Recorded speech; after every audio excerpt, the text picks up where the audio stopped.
हमारा टॉपिक है basis of a vector space, कि अगर आपको कोई वेक्टर स्पेस गिवन है तो उसका बेसिस क्या होगा। अज्यूम कर लेते हैं V कोई वेक्टर स्पेस है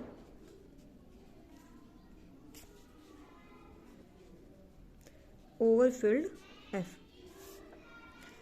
और S है वो क्या है, एक सेट ऑफ वेक्टर्स ले लेते हैं जिसमें वेक्टर्स हैं V1 V2 Vn, और ये क्या है, subset of vector space V overfilled F, कि एक आपको वेक्टर स्पेस V गिवन है किसी फील्ड F के ओवर, और S क्या है, उसका कोई सबसेट है। तो इस S सबसेट को हम क्या बोलेंगे, basis of vector space V overfilled F।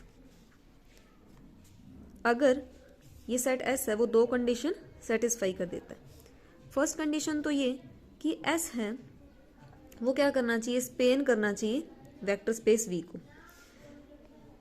S है वो V को स्पेन कब करेगा, अगर V के हर एक वेक्टर को हम S सेट के वेक्टर्स के लीनियर कॉम्बिनेशन में एक्सप्रेस कर पाए।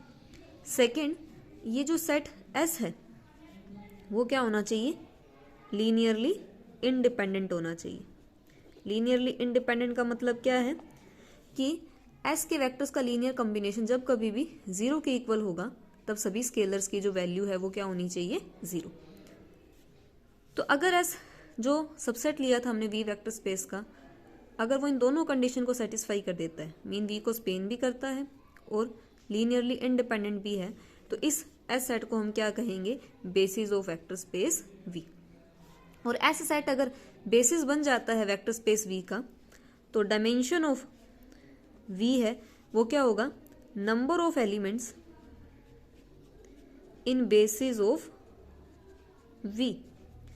तो V के बेसिस में जितने एलिमेंट्स हैं, कितने एलिमेंट्स हैं यहाँ पे, अगर S बेसिस बन जाता है तो N, तो N को हम क्या बोलेंगे, डायमेंशन ऑफ V। तो डायमेंशंस ऑफ वेक्टर स्पेस से हमारा मतलब क्या है, वेक्टर स्पेस के बेसिस में कितने नंबर ऑफ एलिमेंट्स होंगे।